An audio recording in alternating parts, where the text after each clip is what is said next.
ಆಯುರ್ವೇದ ಔಷಧಿಗಳಲ್ಲಿ ಲವಂಗಕ್ಕೆ ವಿಶೇಷ ಸ್ಥಾನವಿದೆ. ಇದನ್ನು ಬಳಸಿ ಆಹಾರ ತಯಾರಿಸುವುದರಿಂದ ರುಚಿಯಾಗಿಯೂ ಕೂಡ ಇರುತ್ತದೆ. ಅಲ್ಲದೆ ಮನೆ ಮದ್ದಾಗಿಯೂ ಇದನ್ನ ಬಳಸಬಹುದು.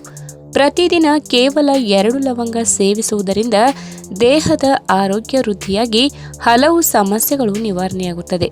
ಹಾಗಾದ್ರೆ ಬನ್ನಿ, ಲವಂಗ ಸೇವನೆಯಿಂದ ನಮಗೆ ಸಿಗುವ ಆರೋಗ್ಯದ ಲಾಭಗಳು ಏನು ಎಂಬುದನ್ನ ಇವತ್ತಿನ ವಿಡಿಯೋ ಮುಖಾಂತರ ತಿಳಿದುಕೊಳ್ಳೋಣ. ಅದಕ್ಕಿಂತ ಮುಂಚೆ ನೀವಿನ್ನು ನನ್ನ ಚಾನಲ್ಗೆ ಸಬ್ಸ್ಕ್ರೈಬ್ ಆಗಿಲ್ಲ ಅಂದ್ರೆ ಪ್ಲೀಸ್ ಸಬ್ಸ್ಕ್ರೈಬ್ ಮಾಡ್ಕೊಳ್ಳಿ. ಹಾಗೆ ಪಕ್ಕದಲ್ಲಿ ಇರುವಂತಹ ಬೆಲ್ ಐಕನ್ ನ ಕ್ಲಿಕ್ ಮಾಡಿ. ಪ್ರತಿನಿತ್ಯ 2 ಲವಂಗ ನೀರಿನಲ್ಲಿ ಹಾಕಿ ಕುದಿಸಿ ನಂತರ ಅದು ತಣ್ಣಗಾದ ಮೇಲೆ ಕುಡಿಯಿರಿ. ಇದರಿಂದ ಗ್ಯಾಸ್ಟ್ರಿಕ್ ಸಮಸ್ಯೆ ದೂರವಾಗುತ್ತದೆ. ಅಲ್ಲದೆ 2 ಲವಂಗಕ್ಕೆ 1 ಟೀ ಚಮಚ ನಿಂಬೆ ರಸವನ್ನ ಸೇರಿಸಿ ಹಲ್ಲುಗಳಲ್ಲಿ ಇಟ್ಟುಕೊಂಡರೆ ಹಲ್ಲು ನೋವು ತಕ್ಷಣವೇ ನಿವಾರಣೆಯಾಗುತ್ತದೆ. ಇನ್ನು ಪ್ರತಿನಿತ್ಯ 2 ಲವಂಗ ಮತ್ತು 1 ಏಲಕ್ಕಿಯನ್ನ ಜಗಿಯುವುದರಿಂದ ಬಾಯಿಯ ದುರ್ಗಂಧ ನಿವಾರಣೆಯಾಗುತ್ತದೆ. ಅಷ್ಟೇ ಅಲ್ಲ, ಬಾಯಲ್ಲಿ ಹುಣ್ಣಾಗಿದ್ದರೆ 2 ಲವಂಗ ಸ್ವಲ್ಪ ಜಜ್ಜಿ ಬಾಯಿಯಲ್ಲಿ ಇಟ್ಟುಕೊಳ್ಳಿ. ಹಾಗೆ ಬಾಯಿಯಲ್ಲಿ ಬರುವ ಎಂಜಲವನ್ನ ಉಗುಳಿ.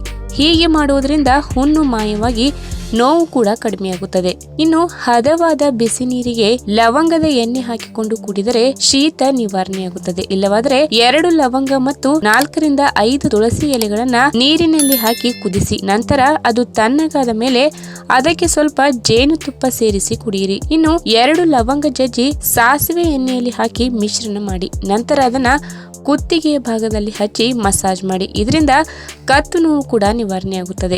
ಅಷ್ಟೇ ಅಲ್ಲ, ಲವಂಗ ಒತ್ತಡವನ್ನ ದೂರ ಮಾಡಿ ದೇಹವನ್ನ ಸಮಸ್ಥಿತಿಗೆ ತರುವ ಗುಣವನ್ನ ಹೊಂದಿದೆ. ಲವಂಗ, ಶುಂಠಿ, ಏಲಕ್ಕಿ ಮತ್ತು ಪುದೀನ ಬಳಸಿ ಚಹಾ ಮಾಡಿ ಸೇವಿಸಿ. ಇದರಿಂದ ಒತ್ತಡ ನಿವಾರಣೆಯಾಗುತ್ತದೆ. ಕೊನೆಯದಾಗಿ, ಕೆಲವರಿಗೆ ಪ್ರಯಾಣ ಮಾಡುವಾಗ ವಾಂತಿ ಮಾಡುವ ಸಮಸ್ಯೆ ಇರುತ್ತದೆ. ಇಲ್ಲದಿದ್ದರೆ ತಿಂದ ಆಹಾರ ಜೀರ್ಣವಾಗದೆ ಪಿತ್ತದಿಂದಾಗಿ ವಾಂತಿ ಬರುವಂತಾಗುತ್ತದೆ. ಇದಕ್ಕೆ ಲವಂಗವನ್ನ ಸೇವಿಸುವುದು ಉತ್ತಮ ಪರಿಹಾರ. ಈ ವಿಡಿಯೋ ನಿಮಗೆ ಇಷ್ಟವಾದಲ್ಲಿ ತಪ್ಪದೆ ಲೈಕ್ ಮಾಡಿ, ಶೇರ್ ಮಾಡಿ, ಹಾಗೆ ನಿಮ್ಮ ಅನಿಸಿಕೆನ ಕಮೆಂಟ್ ಮೂಲಕ ತಿಳಿಸಿ.